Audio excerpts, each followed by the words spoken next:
Je voudrais qu'on parcourt le livre des Actes et les différents événements où justement le Saint-Esprit s'est manifesté. Il y a à peu près 3, 4, 5, 6, 7, j'ai noté un peu à la main, 8 événements où on voit que le Saint-Esprit s'est manifesté. Alors déjà, il faut comprendre que nous sommes dans une période de transition.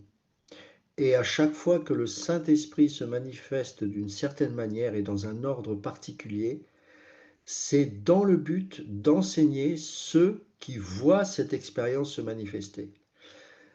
Contrairement à ce que certains charismatiques peuvent enseigner, cette expérience-là n'est pas là pour attester que nous avons reçu le Saint-Esprit et que nous devons automatiquement parler en langue pour vivre pleinement une extase et une paix profonde, etc. Bref, tout ça, ce sont des bêtises, parce que le parler en langue n'est pas là pour nous édifier. Il était là, surtout à l'époque du livre des Actes, du début de l'Église, plus exactement, puisque le don qui disparaîtra le plus tôt, c'est celui-ci. Les miracles perdureront encore, je parle de guérison, mais le parler en langue, justement, puisque tu cites Acte 19, après, on n'en parle plus. Et dans l'histoire de l'Église, on voit bien que ce sont des dons qui se manifestent plus du tout. Donc, pour revenir au sujet, on va prendre les différentes interventions du Saint-Esprit. Alors, bien sûr, il y a eu dans Acte 2 la Pentecôte. Il fallait que la prophétie de Joël se manifeste, hein, Joël chapitre 2, versets 28 à 32. Et là, on voit que ce parler en langue était visible, manifesté, pour que la diaspora juive puisse voir que désormais ils étaient dans une nouvelle alliance et que ce qui avait été promis par les prophètes est en train de se réaliser aujourd'hui devant leurs yeux. Et pour qu'ils puissent voir que le Saint-Esprit était désormais donné à l'Église, il fallait qu'il soit visible et manifeste. Et donc, il y a eu ce parler en langue. Ça, c'est pour acte 2. Vous remarquerez qu'il n'est pas parlé de baptême. Là, c'est juste la manifestation visible du parler en langue, c'est-à-dire que les disciples étant réunis dans la chambre haute ont manifesté cette expérience qui a secoué la diaspora juive qui venait au temple pour la Pentecôte. La conséquence de cela, c'est qu'il y a eu dans Actes chapitre 2, versets 38 à 41, le baptême de tous ceux qui ont cru, de ces juifs de la diaspora, puis pour valider que le baptême de Jésus était opérant désormais, eh bien, le Saint-Esprit, il pouvait le recevoir. Alors, il n'est pas mentionné de parler en langue. Ça, c'est intéressant dans ce passage, Actes chapitre 2, versets 38 à 41. Ensuite, on a un court passage dans Acte 4, euh, où là encore, ils furent remplis du Saint-Esprit, mais là, ça s'adresse à l'Église qui est déjà opérante, et ce n'est pas le fait de recevoir le Saint-Esprit, mais effectivement d'être remplis, c'est-à-dire qu'ils étaient vraiment dans la manifestation de ce qu'ils avaient déjà intérieurement. Et là encore, il n'est pas parlé de parler en langue. Donc, être rempli de l'Esprit, on voit que ce n'est pas synonyme de parler en langue. Puis, on arrive dans Acte 8, et ça, c'est intéressant. Parce que dans Acte 8, ce sont les Samaritains qui sont baptisés au nom de Jésus. Et ensuite, par l'imposition des mains des apôtres, parce que là, effectivement, ils avaient une autorité que n'auront plus jamais les apôtres par la suite, euh, ils auront cette possibilité de donner, oui, de transmettre le don du Saint-Esprit par l'imposition des mains.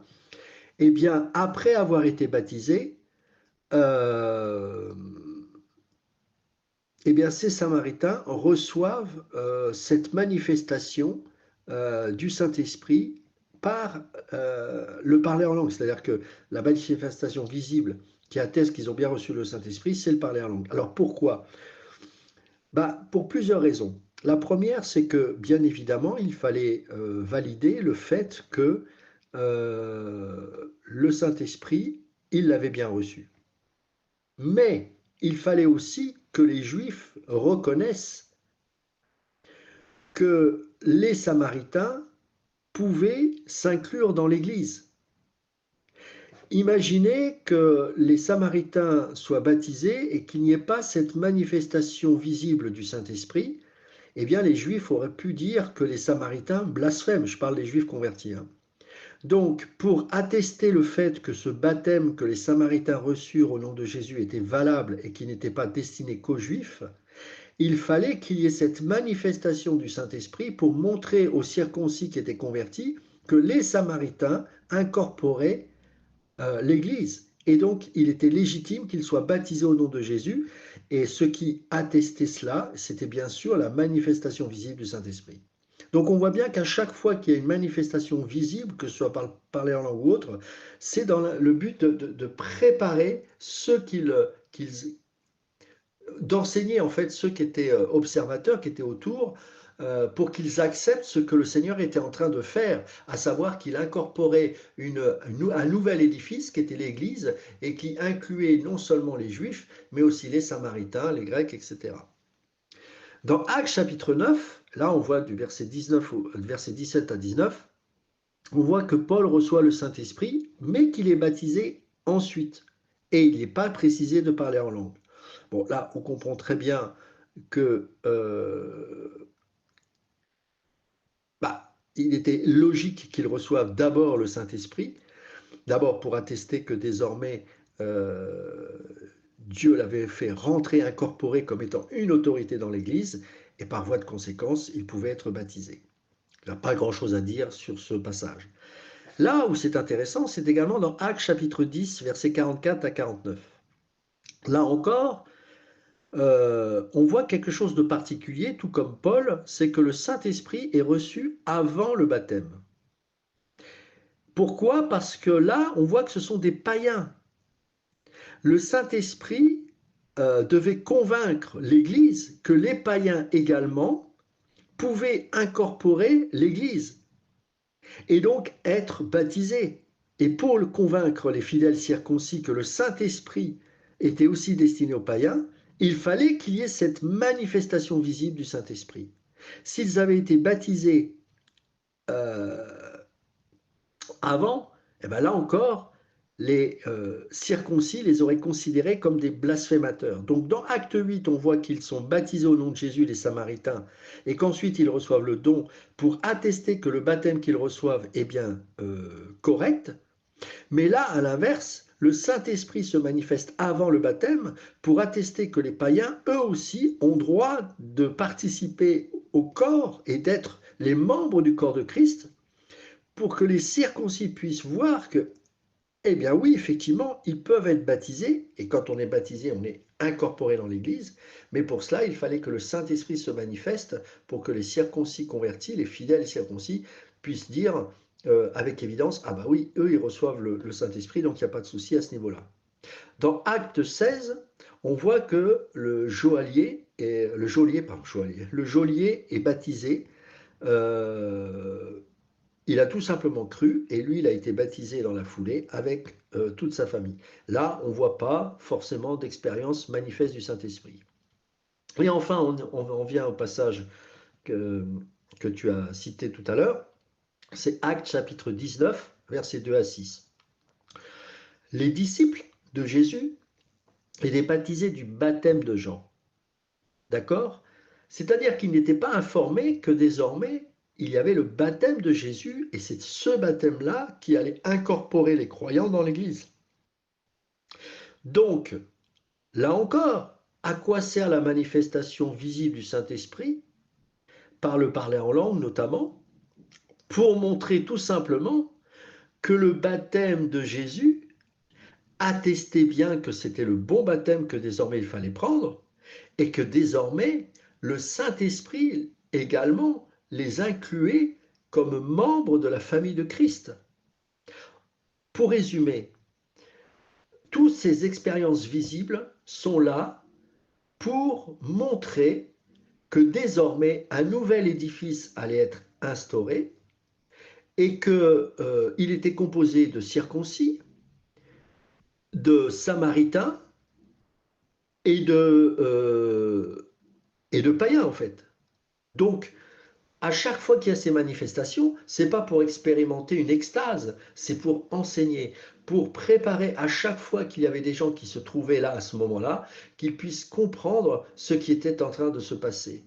Dans Acte 2, quand les disciples reçoivent la Pentecôte, c'est pour s'adresser au peuple juif qui vient à la Pentecôte, la diaspora juive, et qui regarde qu'effectivement il y a une nouvelle alliance qui est en train de se produire, et que désormais eh bien, parce que le Seigneur va s'adresser à tous ces Juifs dans leur langue respective de la diaspora, et ce qui va faire qu'ils vont pouvoir comprendre qu'ils n'auront plus besoin, alors ça ne va pas se faire du jour au lendemain, hein, parce qu'il faudra que Dieu détruise le temple, mais qu'ils n'auront plus besoin d'aller au temple. C'est pour ça que c'est intéressant de voir que c'était à la Pentecôte particulièrement qu'il y a eu cette manifestation, parce qu'en fait, désormais, ce n'est plus le temple qui aura besoin d'être dédicacé. Je vous rappelle que le troisième temple n'a jamais pu être dédicacé par le Saint-Esprit, puisque le dernier en date, c'était le temple de Salomon, et que le Saint-Esprit, la présence de Dieu, si on veut, est parti dans Ézéchiel chapitre 8 et 9. Donc, ce temple d'Hérode, il n'y avait pas la présence de Dieu dans le lieu très saint. Et le fait que ce soit à la Pentecôte que les disciples parlent en langue, etc., eh bien, c'était pour montrer, nous sommes désormais le temple du Saint-Esprit. Vous n'aurez plus besoin un jour d'aller dans ce temple fait de pierre et de briques, parce que nous sommes ce temple et nous sommes dédicacés au travers de la puissance du Saint-Esprit.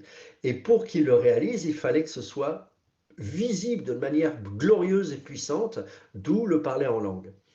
Et c'est le même principe pour Actes chapitre 8, où là, c'est les Samaritains qui ont besoin d'être touchés, pas les Samaritains, pardon, ceux qui observent, qui sont autour de cette scène, pour qu'ils puissent comprendre, vous connaissez la haine qu'il y a entre les Juifs et les Samaritains, enfin particulièrement les Juifs envers les Samaritains, et donc pour accepter que on puisse baptiser au nom de Jésus les Samaritains, il fallait que le don du Saint-Esprit, là encore, se manifeste, et là encore pire, par l'imposition des mains des apôtres, pour qu'ils puissent voir que, eh ben oui, les Samaritains, eux aussi, doivent se baptiser et font partie de l'Église.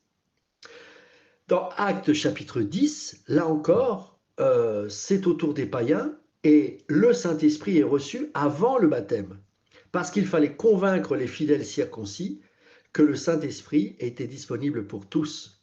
Et donc, par la suite, bah, c'était une évidence qu'on les baptise. Donc, on voit que c'est toujours pour toucher des gens de l'extérieur. À la Pentecôte, les disciples, c'est pour toucher les gens qui vont à la Pentecôte, donc à l'extérieur. Les Samaritains dans Acte 8, c'est pour toucher ceux qui sont autour et qui auraient pu peut-être les lapider parce qu'ils se sont baptisés au nom de Jésus, ils auraient pu considérer que c'était un baptême. Donc c'était encore pour ceux de l'extérieur qui observaient les Samaritains. Et le fait d'avoir vu le Saint-Esprit se manifester puissamment dans leur vie, bah, allait calmer les observateurs et pouvait leur faire comprendre que bah, eux aussi, ils faisaient partie des membres de l'Église. Acte 10, là encore, c'est pour l'extérieur, c'est-à-dire que la manifestation glorieuse et visible avant même le baptême du Saint-Esprit envers les païens, c'était pour convaincre, là encore, les circoncis observateurs, afin qu'ils puissent comprendre que aussi les païens font partie de l'Église. Et enfin, dans Actes chapitre 19, vous avez les disciples qui, eux, n'ont pas eu la mise à jour, hein, comme dans un logiciel. Ils ont eu le baptême de Jean. Le baptême de Jésus, c'est celui qu'il fallait mettre à jour. Et donc là encore, c'était pour l'extérieur, c'est-à-dire pour les observateurs. Il fallait que pour attester le fait que c'était bien le baptême de Jésus qui était valide et non pas le baptême de Jean, il fallait qu'il y ait la manifestation visible du Saint-Esprit au travers du parler en langue. Donc, au-delà de ça, et je comprends le sens de ta question, c'est de se dire, mais est-ce que c'est vraiment là, à ce moment-là, qu'il reçoit le Saint-Esprit? C'est une question compliquée parce que, encore une fois, nous sommes dans une période de transition. Toujours est-il que je distingue la manifestation visible extérieure qui est là pour enseigner aux autres de ce qui est en train de se produire et de ce qui se vit profondément intérieurement, puisqu'on sait pertinemment que sans le Saint-Esprit, on ne peut rien faire. Est-ce que le Saint-Esprit n'opérait pas dans la vie de Pierre? Était-il converti avant la Pentecôte? Est-ce que les disciples qui ont accompagné Jésus étaient convertis avant la Pentecôte? Bah, bien sûr que oui, puisqu'ils étaient avec le Seigneur et ils suivaient le Seigneur. Maintenant, pour autant, ils n'ont pas apparemment manifesté quelque chose de puissant. Il a fallu attendre la Pentecôte pour qu'ils expérimentent ces choses. Donc, ça veut dire quoi? Ça veut dire que Dieu est Dieu déjà, qu'on peut pas, c'est pas, je veux dire, on peut pas être. Là, j'essaie d'être cartésien et logique, mais il y a des choses qu'on ne comprend pas.